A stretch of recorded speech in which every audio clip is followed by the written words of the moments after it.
पानी में फंसा गांव। मिर्जापुर के लालगंज एवं सदर तहसील क्षेत्र में भारी बारिश और अतिवृष्टि से हालात बिगड़ गए हैं। बाढ़ की सूचना मिलते ही जिलाधिकारी पवन कुमार गंगवार हलिया और नगर विधायक पम रत्नाकर मिश्र 96 ब्लॉक में पहुंचे और राहत एवं बचाव कार्यों का जायजा लिया। डीएम के निर्देश पर एसडीआरएफ की टीम ने दिघुली गांव से 45 लोगों का रेस्क्यू कर उन्हें सुरक्षित राहत शिविर पहुंचाया, जबकि 96 में 15 लोगों का रेस्क्यू किया गया। मिर्जापुर में लगातार हुई भारी बारिश के बाद कई गांवों में जलभराव की स्थिति पैदा हो गई। जिलाधिकारी पवन कुमार गंगवार मौके पर पहुंचे। उन्होंने प्रभावित क्षेत्रों का निरीक्षण कर अधिकारियों को राहत और बचाव कार्य तेज करने के निर्देश दिए। सबसे अधिक प्रभावित दिघुली गांव में एसडीआरएफ की टीम ने अभियान चलाकर 45 लोगों को सुरक्षित बाहर निकाला। सभी को रामहर्ष इंटर कॉलेज में बनाए गए राहत शिविर में पहुंचाया गया। शिविर में प्रभावित परिवारों के लिए भोजन, पेयजल, बिस्तर और अन्य जरूरी सामान की व्यवस्था की गई है। 96 ब्लॉक के भटिवरा गांव में सोमवार की शाम बारिश और बाढ़ के बीच करीब 15 लोग फंस गए। ग्रामीणों से मिली सूचना पर नगर विधायक पम रत्नाकर मिश्र ने जिला प्रशासन को अवगत कराया, जिस पर एसडीएम के साथ ही बचाव दल मौके पर पहुंचा। पानी में फंसे लोगों को बचाया गया। बाइट पवन कुमार गंगवार, जिलाधिकारी मिर्जापुर। बाइट पंडित रत्नाकर मिश्र, नगर विधायक मिर्जापुर। लगातार 3 दिन से बारिश हो रही है, क्या स्थिति है जनपद की?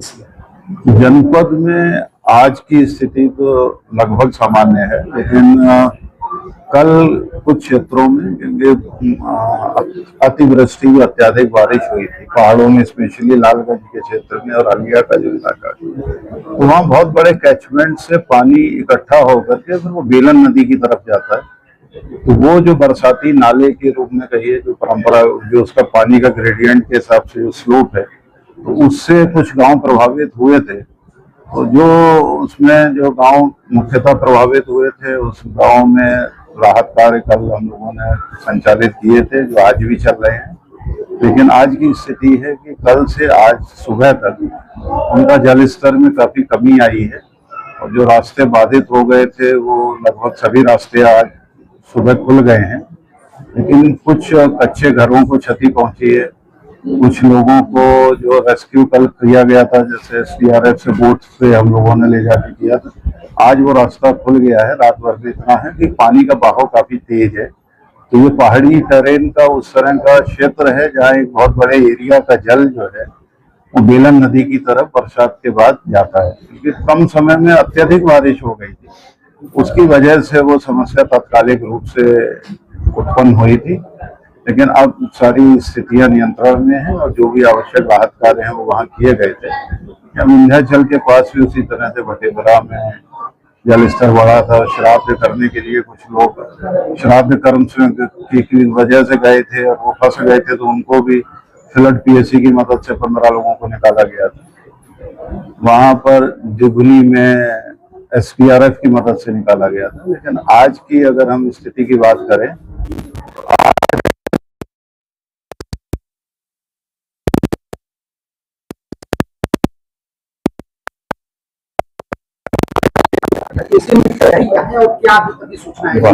गंगा का जो ओझला पर जो जल स्तर लिया जाता है वो 73.27 मीटर है, और जो चेतावनी का स्तर है वो 76.7 मीटर का है। तो अभी लगभग 3.5 मीटर कम है। अब जो जिस तरह से आगे का जल स्तर होगा, हम लोग प्रशासनिक रूप से हम लोगों ने पूरा तैयारी किया हुआ है। पूरे जनपद में 50 फ्लड चौकियां हैं जिनको पहले से चिन्हित किया हुआ है, और इसी तरह से जितने राहत और बचाव के जितने टेंडर होते हैं, जितने अन्य व्यवस्थाएं होती हैं, वो सब पूर्व से सुनिश्चित कर ली गई हैं। तो जैसी आवश्यकता होगी उसका तत्काल उसका डिप्लॉयमेंट करते हुए लोगों की मदद किया जाएगा, और जनपद में अभी जो भी स्थिति है वो नियंत्रण में है। धन्यवाद। पानी बढ़ गया है और कई सारे रास्ते पर आवागमन बंद हो गया, जैसे भटिवरा, विजयपुर, और ये विजयपुर का जो पीछे वाला पुल है वो सब पूरा जलमग्न हो गया। क्या करेंगे इसमें? यह मुझे जब पता चला कि 15 लोग भटिवरा में फंसे हुए हैं, मैं तत्काल जिलाधिकारी महोदय से बात किया कि ऐसी ऐसी घटना है। उन्होंने कहा कि मैं हलियावरी, वहाँ भी स्थिति थोड़ा वो है, हम उधर हैं, एसडीएम को हम वहाँ भेज रहे हैं। उन्होंने एसडीएम को भेजा, मैं भी तत्काल वहाँ गए और नौका मंगाए, नौका आया, उसमें से 15 लोग सुरक्षित निकल कर आए, क्योंकि पानी जो तेज़ी से बढ़ रहा है। और क्षेत्रवासियों से अपील है कि अगर जहाँ पानी आ रहा है उससे थोड़ा दूरी बना कर रहे, क्योंकि उधर बरसात का पानी इतना तेज़ी से आ रहा है कि कब कितना बढ़ जाएगा अभी देखिए, देखते देखते बढ़ रहा है। इसलिए सभी से अपील है कि दूर रहें और यथासंभव जो भी कोशिश हो रहा है पूर्ण रूप से हमारे प्रशासन के लोग उसको करने का काम कर रहे हैं। इसलिए किसी तरह से दिक्कत नहीं होगा, लेकिन इसमें पब्लिक को भी सहयोग करना चाहिए। सर, जो दोनों तरफ लोग फंसे हुए, जिनका घर उस तरफ है या इस तरफ है, तो वो लोग फंसे हुए, उनके लिए क्या? उनके लिए नौका आ रहा है, नौका यहाँ इधर उधर पार उतार देगा। जो इधर फंसे हैं उनको उधर ले जाएगा, जो उधर के हैं इधर लाने का काम। अभी नौका वहाँ से हम चले हैं, नौका यहाँ के लिए आप जान रहे हैं कि नौका उसमें था, ट्रक पर लादेंगे, लाद कर यहाँ लाएंगे तो उसमें थोड़ा समय लगेगा। वो नौका आ जा रहा है। एक नौका हमारा उसमें फंस गया था अकोड़ी वाले पुलिया में, तो दूसरा का ट्रक से आने का काम हुआ। प्रशासन हमारा पूर्ण रूप से लगा हुआ, चाहे हमारे एसडीएम साहब हों, चाहे सीओ हों, चाहे इंस्पेक्टर हों या और हमारे पुलिस के जवान, सारे लोग हर जगह डटे हुए हैं।